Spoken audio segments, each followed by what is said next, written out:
What's going on YouTube? It's Drew Mar back at it again with another video, and today we're going to be taking the first look at the Wook Rays Amazon electric skateboard. So the first thing that you guys might immediately think is, this skateboard's from Amazon, it's probably going to be trash. But I'd like to say with my tests and findings, it is actually pretty surprising. So let's go ahead and jump straight into it.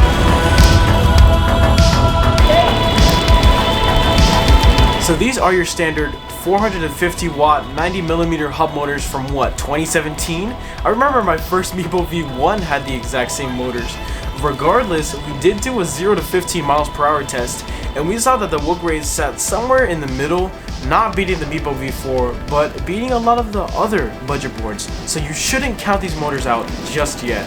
One of the cons of these motors is that you can't put cloud wheels on there, which has been a pretty big staple in these budget boards coming along. As you guys saw with the Wago 2S Max, you can have 90mm wheels or 105mm cloud wheels. The thing is, if you decide to get other electric skateboards that do allow the cloud wheels, you can always upgrade it to it later if you think that the ride comfort is not enough, or if you think that your roads are not too smooth. So that's one of the downsides of having these 90mm hub motors, is that you can't put cloud wheels on them. So with these 450 watt motors, you can get this board up to a top speed of 25 miles per hour, which we did hit in our tests. So this speed, it's a pretty good speed. It's not too fast where you're hurting yourself, like 30 miles per hour in the Meepo Hurricane, but it's also not too slow where you're getting bored of it very quickly. Acceleration though, like I said before, it's a little bit faster than a lot of the other budget boards, which is pretty weird since these motors are from 2017. So don't think that this board won't accelerate you quickly, it's just it won't accelerate you as fast as the Meepo V4 does. So for this battery, it's a little bit above average. It's not as bad as the Meepo V4 with 144 watt hours, but it's also not as good as something like the Ian Skate R3 with 252 watt hours. So it sits, like I said before, above average. The website rates this board at 21 miles per hour, which I think is a little cap. I would see this board going somewhere around 11 to 14 miles of range, somewhere around that point. Like I always say, if you guys want me to do a range test, just let me know down in the comments. So for the ESC, this is a Lingy ESC, and the only way that I know that is that it has the push to start feature. So all you have to do is push the board and then turn on your remote and you can go ahead and get on going. The thing is, the website doesn't really tell you what ESC this is, so I don't know what version or model it is. I'll just say that it's pretty old, because if you take a look at the remote doesn't even have a screen, and it looks like a kid's remote from McDonald's. I don't know why it has this little sticker or Wook Rays sticker on there. I know there could be a way better remote design, and it is also very, very hollow. So I would imagine if you took a fall and you landed on your remote, this thing would probably break very easily. So the remote, I don't really like that too much. It has 3 speed modes, low, medium, and high. So if you are a beginner, you can always jump it on the low mode and go pretty slow. It's not that bad. Now let's go ahead and talk about the design. When I first got this skateboard, it came with a really, really ugly lightning bolt grip tape. I have no idea why they had that grip tape on there. It looked like it was made in Photoshop. But the cool thing is that it actually came with the second grip tape in the box, which is actually way cooler than the grip tape that came on the board. So it's pretty confusing why they have an ugly grip tape shipping with the board and then a really nice looking grip tape in the box. Regardless, I took off the old grip tape and slapped the new one on, and everything's good. What the heck? I actually do like this grip tape. I really think it's a pretty unique design. I just don't like the font. A little bit too boxy for me. Another cool thing about this board that you might not imagine is the deck. So the deck actually has deck flares on the sides. Yes, it does have deck flares on a budget hub motor board from Amazon. The thing is, these deck flares are kind of toned to be almost the perfect amount of flare.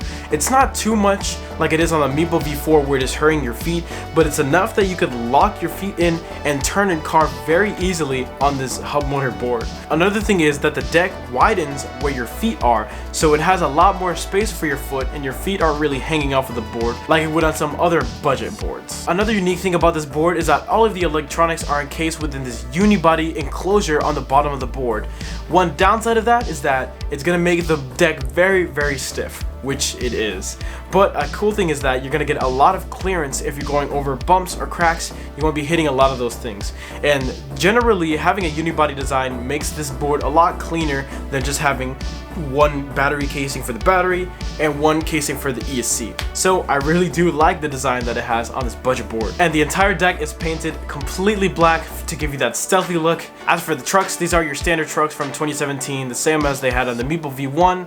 One thing that I do like about the trucks is that the bushings are actually flat. I only had to dial in the trucks only a little bit in order to get enough hardness for me to be able to turn and carve, but also be stable at those top speeds of 25 miles per hour. One thing that I do not like is the front 90mm wheels. They are 88 hardness, which is generally pretty hard. I know on my other boards they're somewhere around 78 or 76, which you can actually squish the wheel and feel how squishy it is. So when it comes to riding on roads and riding on road conditions, not only do you have the really bad 90mm wheels that you can't switch out on the back, but you also have the 88 hardness of the millimeter wheels on the front. So that combination can usually lead to really rougher road conditions than normal. Usually prefer bigger wheels like these 96mm wheels on the back for a Zealot, but you know, it is a budget board. You are getting what you pay for, so just keep that in mind. So this electric skateboard is from Amazon. One of the best things is that Amazon does have their fast shipping program called Prime, meaning that you don't have to wait 30+ days from China to get your first electric skateboard. I remember when I was trying to get my first electric skateboard, I had to wait somewhere around 2 months because it was during COVID season. So all you have to do is wait just a couple of weeks for your electric skateboard to come in and you'll have it immediately there. Another thing is that Amazon does have their very own return policy. I know that many other Chinese brands don't have their own return policy, so if you guys want to return this electric skateboard and you think that it's not for you, you can always do that as well. For this being a budget board, it is, like I said, above average.